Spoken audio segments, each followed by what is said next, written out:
जात पात बन गेलो प्यार के दुश्मनमा कहो कि दाग लाग जैतो खाना दानामा।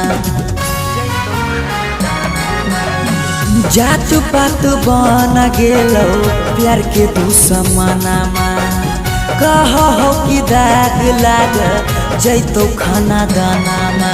खैबो नहीं कैला कौ मरावा के भात, खैबो नहीं कैला कौ मरावा के भात। किया के जनु पापा माना कैले हकौ जाए से बड़ा, किया के जनु पापा माना कैले हकौ जाए से बड़ा।